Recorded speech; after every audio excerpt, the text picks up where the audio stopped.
ये EQE बहुत लाजवाब है कि फंस गई रजिया गुंडों में बोलते हैं ना, तो इंडिया में आके फंस गई है, जहाँ पे इसका काम है सिर्फ स्टेटस को ऊंचा रखना, और ये इसमें ये पूरी तरीके से कामयाब हुई है। ट्रांसपेरेंट बोनट दिया हुआ है कंपनी ने, जो कि बहुत अच्छा फीचर है इसमें। जब बात बहुत सारी तरक्की की जाती है तो लोगों को ना बहुत सारी कंट्रीज याद आ जाती है, जैसे कि अमेरिका हो गया, लंदन हो गया, फ्रांस हो गया। ऐसे बहुत सारे देश हैं जो तरक्की के नाम पर मतलब सिंबल बन चुके हैं। लोगों को लगता है बस तरक्की यही है, लेकिन मैं कई बार सोचता हूँ कि जब हम इंडिया में ऐसी गाड़ियाँ खरीदते हैं जिसके लिए 1.39 करोड़ रुपए चुकाते हैं, तो भैया मतलब 112% ड्यूटी देकर हम अमीर हुए, हम संपन्न हुए, या फिर अमेरिका, लंदन, जिन देशों का नाम लेते हैं वो संपन्न हुए।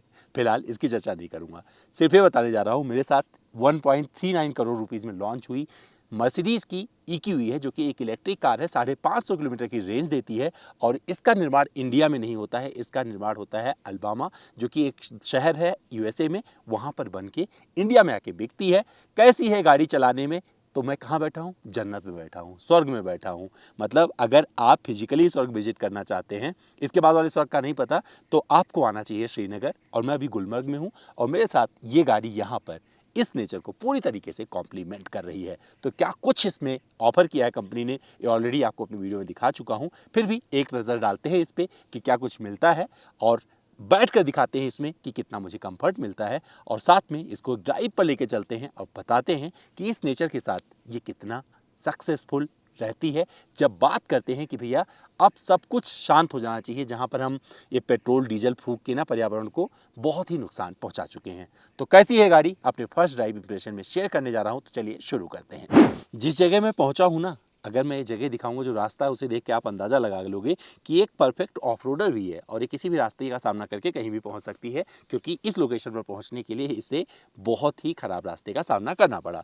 तो यहाँ पर आपको डिजिटल लाइट मिल जाती है मर्सिडीज़ बेंज की, जो कि बहुत ही इफेक्टिव है, और ये आपका दिल जीत लेगी। और काफ़ी यहाँ से लेकर वहाँ तक कनेक्टेड है, और ये आपको जो पियानो ब्लैक फिनिश में पूरा का पूरा अंदाज सामने मिल रहा है, जिसपे आपको मर्सिडीज़ बेंज का ये लोगो मिल जाता है, साथ में आपको यहाँ पर कैमरा मिल जाता है। ये कुल मिलाकर इसे बहुत खूबसूरत अंदाज प्रदान कर रहे हैं। और ये यहाँ पर फीचर वाइज भी आपको संपन्न लगेगी पूरी तरीके से। जब आप ड्राइव कर रहे होंगे वहाँ पर किस तरीके से कैमरा काम करता है वहाँ पर जिक्र किया जाएगा। फ्रंट पार्किंग सेंसर भी आपको मिल जाते हैं, जो कि अच्छे से अपना काम कर जाते हैं। और साथ में ग्रिल देखेंगे क्रोम के साथ में काफ़ी अच्छा लगेगा। अप्रोच एंगल के साथ में काफ़ी दुरुस्त लगती है, यानी कि कहीं भी आप आराम से चढ़ सकते हैं, इसका जिक्र पहले कर दिया है। काफ़ी एरोडायनेमिक है, यानी कि हवा का प्रवाह पीछे की तरफ चला जाएगा, जिससे ज़्यादा से ज़्यादा परफॉर्मेंस, क्योंकि 210 किलोमीटर पर आवर की स्पीड तक ये जा सकती है। और इसका ध्यान रखा है कंपनी ने, 4.9 सेकंड में ये गाड़ी 100 की रफ्तार पकड़ लेती है। वो भी करने के लिए देखने की कोशिश करेंगे। अब दिखाते हैं आपको साइड से। साइड प्रोफाइल की बात करें तो आपको बता दूं, जब चाबी से आप गाड़ी को अनलॉक करेंगे तो ये आपका स्वागत कर लेता है, और जब आप इसे यहाँ से छुएंगे तो रिक्वेस्ट सेंसर के तहत ये अंदर भी चला जाता है। ये काफ़ी अच्छा है। यहाँ पर टर्न इंडिकेटर बहुत अच्छे से दिए गए हैं, 360 डिग्री कैमरा आता है, तो यहाँ पर भी आपको कैमरा मिल जाएगा। बड़ा विंडो एरिया, ढेर सारी क्रोम की पट्टी, फुटरेस्ट, और 20 इंच का अलॉय ड्यूअल टोन में काफ़ी अच्छा लगने वाला है। और एक बेहतरीन ग्राउंड क्लियरेंस आपको मिलता है, साथ में आप इसे रेज भी कर सकते हैं। तो कुल मिलाकर ये अपने साइड प्रोफाइल से आपको डिसअपॉइंट नहीं करती है। बोनट एक्सेस नहीं होता है, EQE की बैजिंग यहाँ पे मिलती है। आप वॉशर टैंक अगर भरना है तो उस साइड में आपको एक जगह दी हुई है, आप दबाएंगे खुल जाएगा, पानी भरिए बंद कर दीजिए। तो आइए आपको दिखाते हैं इसका रियर। यहाँ पर EQE 500 की बैजिंग मिल जाएगी, 4 लिखा मिल जाएगा, और एक कनेक्टिंग टेल लैम्प के साथ में बहुत ही खूबसूरती दिखाती है रात में आप जब देखते हैं इसे। और बाकी चीज़ें जो ऑलरेडी आपको मिलती हैं, डिफॉगर वगैरह, स्टॉप माउंट लैंप पे मुझे बताने की ज़रूरत नहीं है, तो मिलना ही मिलना है। और पीछे आपको रिवर्स पार्किंग सेंसर मिलते हैं, अच्छे से यहाँ पर प्लेस किए गए हैं, 1 2 3 4 मिल जाते हैं। और आप ढूंढेंगे कि कैमरा कहाँ दिया गया है, तो जब आप इसे खोलते हैं तो इसके पीछे से कैमरा नज़र आता है, और इतना बड़ा आपको बूट मिल जाता है। चाबी से भी एक्सेस कर सकते हैं, और यहाँ पर आपको एक स्पेयर टायर मिल जाता है, 80 की स्पीड पर आप चला सकते हैं। और ये सीट फोल्ड कर सकते हैं आप 60-40 की रेशियो में, तो सामान वगैरह रखने की अच्छी जगह मिल जाती है। तो यहाँ पर आपको ये डिसअपॉइंट नहीं करती है। इलेक्ट्रिक कार के तौर पर जिस तरीके से मर्सिडीज ऑफर करती है, चीज़ें पैकेज देती है, वो सब कुछ यहाँ पर आपको मिल जाता है। चलिए देखते हैं अमित द्विवेदी कितने कंफर्टेबल रहते हैं इसके रियर सीट पर बैठकर। इसे बंद करना है, दबाइए, ये पूरा का पूरा बंद हो गया। तो भैया अब इसकी रियर सीट पर आ गए हैं, बस इतना ही बोलना चाहूँगा, बहुत ही कंफर्टेबल है। और यहाँ पर आपको आर्मरेस्ट मिल जाता है, जिसमें कप होल्डर भी मिलते हैं, जैसे कि आप ये दबाएंगे तो ये ओपन हो जाएगा। 2 कप होल्डर आते हैं। अगर पूरा नहीं खोलना है, कई बार कुछ छोटा मोटा सामान रखना चाहते हैं लोग, तो इतना ही खोलते हैं, और एक बार फिर हल्का से करेंगे तो ये बाहर आ जाते हैं। थोड़े टेक्निकल हैं बट अच्छे हैं, सामान वगैरह रख सकते हैं। टच एंड फील काफ़ी अच्छा है। 9 एयर बैग मिलते हैं इसमें, और मुझे अगर इसमें बैठना पड़ेगा पीछे वाली सीट पर तो मुझे कोई दिक्कत नहीं, आराम से बैठ सकता हूँ। यहाँ पर आपको एसी वेंट मिल जाते हैं जो कि आप टच के जरिए अपने हिसाब से ऊपर नीचे कर सकते हैं, और जितना कूलिंग वगैरह चाहिए वो आपको मिल जाएगा। तो इसमें 4 जोन एसी कंट्रोल मिलते हैं जो कि काफ़ी अच्छे हैं। सीट को थोड़ा सा एडजस्टमेंट जमा सकते हैं, और पीछे आपको एक हिंजेस मिलता है जो थोड़ा सा ऊपर उठा देंगे ना तो सीट एक जगह फिक्स हो जाएगी, उसे डाउन कर देंगे तो पीछे तक चली जाएगी। अगर ऐसे बैठना है तो ऐसे आप बैठ कर ट्रैवल कर सकते हैं। तो मुझे काफ़ी अच्छा लगा, और एक पैनोरामिक सनरूफ इस तरीके से दिया गया है। अगर मैं गुलमर्ग जैसी जगह पे हूँ तो यहाँ पर मुझे लगता है कि काफ़ी सार्थक चीज़ है, क्योंकि ठंड थोड़ी लग रही है, ऊपर से गुनगुनी धूप मिल रही है, और मुझे लगता है इसकी ज़रूरत भी यहीं पर है। लाइट वगैरह यहाँ पर मिल जाती है, पढ़ना उड़ना चाहें आराम से पढ़ सकते हैं। तो ये केबिन आपको कहीं से डिसअपॉइंट नहीं करेगा रियर सीट से। और अब बारी है, इसे चलाएंगे, और चलाने के दौरान आपको बताएंगे कि जो फीचर्स दिए गए हैं वो मेरे कितने काम के हैं। तो चलिए अब इसे लेके चलते हैं एक अच्छी सी ड्राइव पर।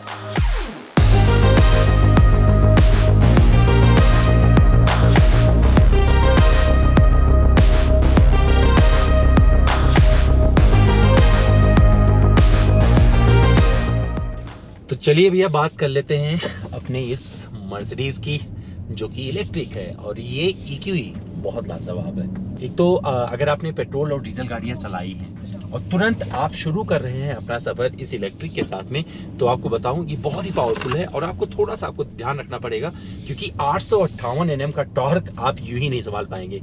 90.56 kW का बैटरी पैकेज में दिया गया है, जो कि बहुत ही ज़बरदस्त है। चार्जिंग वगैरह सबका सिस्टम अलग से आप सबको ऑलरेडी जानते हो कितना टाइम लेती है पहले ही बता चुका हूँ, तो उसका मुझे बताने की ज़रूरत नहीं है। फिर भी आप यहाँ पर देख पाएंगे, सबको सारी जानकारी आपको मिलती रहेगी। A to Z चीज़ें आपको इस गाड़ी के बारे में पता चल जाएंगी। तो अगर परफॉर्मेंस की बात करें तो परफॉर्मेंस पे कहीं से डिसअपॉइंट नहीं करती है, क्योंकि जो इसका बैटरी पैक है, जो आपको 300 kW का पावर आउटपुट मिलता है, वो बहुत ही परफेक्ट है इस गाड़ी के लिहाज से, और वो कहीं से भी आपको परेशान नहीं करेगा। मुझे पक्का पता है आप इसकी पूरे पावर का इस्तेमाल इन सड़कों पर, खास करके अगर श्रीनगर में चला रहा हूँ, यहाँ तो भूल ही जाइए, यहाँ तो धीरे धीरे चलाना है आपको गाड़ी। बट यहाँ पर ऑफ रोडिंग हो गई, ऑफ रोडिंग करते टाइम कुछ चीज़ें मुझे अच्छी लगी, उसका जिक्र कर दूँ, क्योंकि इसमें ट्रांसपेरेंट बोनट दिया हुआ है कंपनी ने, जो कि बहुत अच्छा फीचर है इसमें। आप जाएंगे जब ऑफ रोड में और उसे सेलेक्ट करेंगे तो वहाँ से क्या होता है कि जब आपकी गाड़ी 10 की स्पीड तक होती है तो नीचे की सारी जितनी उबड़ खाबड़ रास्ते हैं, गिट्टी है या बड़ा कोई आपको पत्थर दिख रहा है, तो सब कुछ दिख जाता है, आप संभाल के आप गाड़ी आराम से निकाल सकते हैं। थोड़ा सा हाइट भी रेज हो जाता है, तो रेज पर जब आप बटन दबाएंगे तो आपकी गाड़ी थोड़ी हाइट कर लेगी, तो वहाँ पर ऑफ रोडिंग के लिए थोड़ा इसके लिए ईजी हो जाता है। आपको एक अच्छा इनपुट मिलता है स्टीयरिंग का, आप निकल जाते हैं वहाँ पर, एक कहीं भी नहीं फंसाती है। बट एक डर लगा रहता है कि इतनी ज़्यादा पावर को कैसे जिए, क्योंकि बहुत पावरफुल गाड़ी है। मतलब इसका पिकअप लाजवाब है। आप जब चलते हैं मतलब लगता है कि भैया आगे रोड खाली है, आप ओवरटेक करके आगे पहुँचते हैं, फिर 4-5 गाड़ी आपको मिल जाती है लाइन से, जिन्हें फिर आपको मेहनत करनी पड़ती है कि अभी से इन्हें ओवरटेक करना है। तो ये आसान नहीं है, मतलब इसके पावर को हैंडल करना आपके लिए आसान नहीं होगा। लेकिन अगर आप चाहते हैं कि भैया इसके 210 किलोमीटर का जो टॉप स्पीड दावा करती है कंपनी, अगर आपको जीना ही है तो उसके लिए आपको जाना पड़ेगा रेस ट्रैक पर। रेस ट्रैक पर आप जाइएगा, हॉट लैप करिएगा, और इसमें वहाँ पर आपको कुछ चीज़ें मिलती हैं, बता देता हूँ क्या है। तो यहाँ पर डायनेमिक्स में जाएंगे तो आपको कुछ ड्राइव मोड मिल जाते हैं। हालांकि जो मैं अभी तक चला रहा हूँ इसे, स्पोर्ट मोड तो मैंने ज़्यादा यूज़ नहीं किया है, इसे मैंने कंफर्ट, इको और कभी कभार इंडिविजुअल मोड पे मैंने इसे चलाया है। लेकिन आप यूज़ कर सकते हैं स्पोर्ट मोड, अगर आपको लगता है कि आपके पास आपके पास इतनी बड़ी सड़क है या आपको कुछ कर दिखाना है तो आप कर सकते हैं। तो इसमें आपको पावर भर के मिलने वाली है, और ये गाड़ी कहीं से डिसअपॉइंट नहीं करती। जब शुरू किया था मैंने, क्योंकि गुलमर्ग में अगर बात करूंगा तो बहुत ज़्यादा ड्राइव नहीं कर पाया, कुल मिला के 30-35 किलोमीटर कुल गुलमर्ग में चला है। इसके बाद वो 58 किलोमीटर का जो स्ट्रेच है वो पूरा किया, तो उसके आधार पर अपना ड्राइव एक्सपीरियंस आपसे शेयर कर रहा हूँ। तो मैंने जब शुरू किया था सुबह सुबह तो 99% के आसपास में, 99 ऐसे टाइप की बैटरी थी, और वहाँ से मैंने शुरू किया, उतनी गाड़ी चार्ज थी। और जब मैंने ख़त्म किया, जब पूरा सिटी वाला जितना आसपास लोकेशन था ट्रैक करके, अपना गाड़ी का पूरा अपना वीडियो वगैरह करके, ट्रैकिंग शॉट वगैरह जो होता है वो लिया, फोटो खिंचवाया, जब वापस आया तो देखा फिर भी मेरे पास 80% था जीने के लिए। यानी कि आप समझ सकते हैं कि 550 किलोमीटर की रेंज जो कंपनी कह रही है वो आप इसे हासिल कर सकते हैं। अब आपको डिसाइड करना है कि आपको मर्सिडीज़ में, अगर आपके पास आपका बजट इतना अलाउ कर रहा है, आप एक गाड़ी लेना चाहते हैं, सोचिए कि भैया एक बार पैसा लगाना है, बाकी चीज़ पे खर्चा ना लगे, तो मुझे लगता है कि अपने घर के चार्जर से चार्ज करिएगा, फास्ट चार्जिंग पे तो महंगी पड़ेगी, लेकिन अगर घर के चार्जर से आप चार्ज करेंगे तो बड़े सस्ते में आप इस गाड़ी को चला पाएंगे और वहाँ पर ये चीज़ अच्छी लगने वाली है। ब्रेकिंग बाइट्स बहुत अच्छे मिलते हैं, चारों पहियों पर आपको डिस्क मिलते हैं, वो बहुत अच्छा है मुझे लगा, क्योंकि जब आप ब्रेक कर रहे हो और बहुत स्पीड पे हूँ और फटाक से गाड़ी रुक जाए तो चीज़ अच्छी लगेगी। केबिन मतलब यहाँ पर जहाँ पर श्रीनगर में ड्राइव कर रहा हूँ तो यहाँ पे पिन ड्रॉप साइलेंस नज़र आता है अभी भी, और ये अच्छा लगा मुझे आके यहाँ पे देख के कि भैया, और ये जो आप सुन रहे हैं ना, ये सारे इसके फीचर्स हैं जो आपको बताते रहते हैं, मतलब अडास वाले फीचर्स हैं जो आप सामने इमरजेंसी ब्रेकिंग के लिए तैयार रहते हैं, या फिर आपको लीन कीप असिस्ट, ये सब पूरा देते रहते हैं। तो अगर आप पहाड़ी ड्राइव पर ड्राइव कर रहे हैं तो ये सब बंद कर लीजिएगा, ज़रूरत नहीं है, आप अपने हिसाब से ड्राइव करिए, ज़्यादा अच्छा रहेगा, क्योंकि आप थोड़ा कॉन्फिडेंटली और अच्छे से ड्राइव कर पाएंगे यहाँ पे। क्योंकि यहाँ पर आपको हमेशा जो है मजबूत हाथ से स्टीयरिंग इस तरीके से पकड़ के रखना पड़ेगा, तो आप फ्री नहीं हो पाते हैं इन फीचर्स की वजह से। साथ में एक चीज़ और बता दूँ, हाइपर स्क्रीन मिलता है, बहुत सारे इसमें भी आपको फीचर्स मिल जाते हैं। ड्राइवर के साथ में जो आपको हाइपर स्क्रीन मिलता है, जब तक ड्राइवर नहीं बैठेगा ना तब तक वो आप यहाँ से चाहूँ कि मैं एक्टिवेट कर लूँ वो नहीं होगा। एक और इसमें, क्योंकि कनेक्टेड फीचर्स बहुत सारे इसमें दे दिए गए हैं, मर्सिडीज मी का ऐप इसमें आता है, तो इसमें एक बहुत इंटरेस्टिंग फीचर मुझे लगा कि भैया अगर इस गाड़ी को आप रख रहे हैं और आपने अपना फ़ोन से कनेक्ट करके रखा हुआ है, किसी को आप रोज़ फ़ोन करते हैं, एक टाइम पे गाड़ी आप चला रहे हैं, आपने किसी को फ़ोन कर लिया, तो गाड़ी इस बात का ध्यान रखेगी कि आपने किसी को फ़ोन किया है। हो सकता है अगली बार जब आप बैठे गाड़ी में तो वो बोले कि भैया आप इन्हें आप फ़ोन करना चाहते हैं, तो मतलब ये याद रखती है। और जहाँ जहाँ आप जाते हैं उस रूट को भी ये सेलेक्ट करके आप यहाँ जाना चाहते हैं, सपोज करिए आप रोज़ ऑफिस जा रहे हैं तो बता देगी, अच्छा चलो, अपने आप ही बता देगी, चलो मैं यहाँ लेके चल रही हूँ आपको। तो ऐसे मतलब ये आर्टिफिशियल इंटेलिजेंस जिनका इतने अच्छे से काम करता है, बट ये फंसाने वाला हो सकता है। सपोज करिए आपके घर में बीवी है, बहुत सारे लोग गर्लफ्रेंड के चलन में रहते हैं और अपने गर्लफ्रेंड को रोज़ फ़ोन मिला रहे हैं, और किस दिन साथ में बीवी बैठी है उस दिन और बोल दे आप इनको फ़ोन करना चाहते हैं, तो आप फंस सकते हैं। तो थोड़ा सा आप दिमाग लगाइएगा, क्योंकि मशीनें ना बड़ी इंटेलिजेंट हो रही है, तो वहाँ पर आपको थोड़ा दिमाग लगाने की ज़रूरत है। इंस्ट्रूमेंट क्लस्टर बहुत सही है, यहाँ पर आपको सारी चीज़ें मिलती रहती है। हेड अप डिस्प्ले पर आपको नज़र आता रहे किस स्पीड पे आप गाड़ी चला रहे हैं। तो ओवरऑल अगर आप मुझसे पूछेंगे कैसी गाड़ी लगी, फर्स्ट ड्राइव इंप्रेशन में मेरा कैसा रहा इसका साथ, तो एक तो जिस लोकेशन पे इसको ड्राइव करने आया उस लोकेशन ने बताया कि ऐसी गाड़ियों की ज़रूरत है जिससे पिन ड्रॉप साइलेंस कायम रहे और हम नेचर को जाने ना दें, नेचर में हम बने रहें, ऑक्सीजन की भरपूर मात्रा मिलती रहे और हमारी जो प्रकृति है ना, ये हमारा साथ दूर तक निभाए। तो वहाँ पर ये इच्छा तो आपकी भी क्या मतलब पूरी दुनिया की करेगी, और मुझे लगता है इस मामले में इसने मुझे निराश नहीं किया है। और जिस तरीके से धीरे धीरे लोगों ने सोचना शुरू किया है, डीजल पेट्रोल से तौबा करना शुरू किया है, तो हो सकता है कि आने वाला वक्त जैसे लोग सपना देख रहे हैं, ये गाड़ियाँ उस सपने को साकार भी कर दें। अगर सस्पेंशन की बात करें तो सस्पेंशन सेटअप इसका आपको अच्छा लगने वाला है। मैंने चला के देखा, ऊबड़ खाबड़ रास्ते पे भी सडन स्पीड ब्रेकर आते हैं तो वहाँ पर भी मैनेज कर लेती है। फिर भी लगता है कि हाँ, इंडियन कंडीशन के लिहाज से इसके सस्पेंशन आपको मतलब उतने ट्यून नहीं लगेंगे, बट हाँ, क्योंकि ये वेल पेव्ड रोड के लिए बनी गाड़ी है जो फर्राटा भरना चाहती है। लेकिन क्या है कि फंस गई रजिया गुंडों में बोलते हैं ना, तो इंडिया में आके फंस गई है, जहाँ पे इसका काम है सिर्फ स्टेटस को ऊंचा रखना, और इसमें ये पूरी तरीके से कामयाब हुई है। कंफर्ट के और फीचर्स की अगर बात करें तो यहाँ पर आपको मसाज के फीचर्स में 10 टाइप के आप मसाज इससे ले सकते हैं, तो ये भी अच्छा लगने वाला है। एम्बियंट लाइटिंग अपने हिसाब से सेट कर लीजिएगा। 360 डिग्री कैमरा इतना अच्छा है कि भैया आपको फटाक से, मतलब मुझे जो कैमरा मैं यूज़ कर रहा हूँ मुझे लगता है कि कहीं मेरे कैमरे से बेटर इनका कैमरा तो नहीं है तो यहाँ पर भी एक चीज़ इसके फेवर में जाती है इस गाड़ी के। तो जो ये हाइपर स्क्रीन से जो शुरुआत करी है भाइयों ना, ये बहुत मज़ेदार है। विजिबिलिटी सॉलिड है, हाँ ये बताना भूल गया था कि भैया अगर आप ड्राइव कर रहे हो तो ना ये पिलर बाधा उत्पन्न करता है, ना इधर आपको कुछ बाधा उत्पन्न करेगा।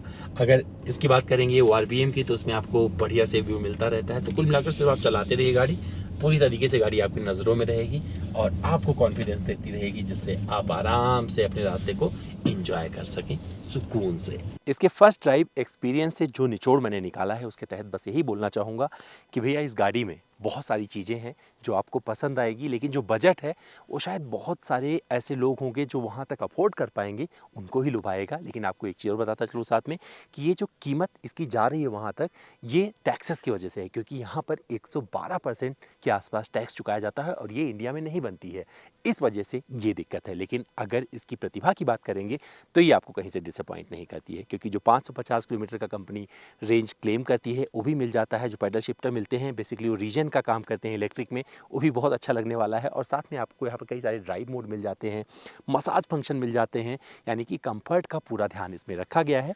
और अगर परफॉर्मेंस में बहुत ज़्यादा आप इंथुजियास्ट हैं। मुझे पता है कि जो नॉर्मल सड़कें हैं जहाँ पर आप गाड़ी चलाते हैं तो वहाँ पर इसे पूरी तरीके से आप एक्सप्लोर नहीं कर पाएंगे, क्योंकि 4.9 सेकंड में 100 की रफ्तार आती है और 210 किलोमीटर प्रति घंटे की टॉप स्पीड आप इसे अचीव कर सकते हैं। लेकिन ये सब कुछ करने के लिए आपको ट्रैक पर जाना पड़ेगा।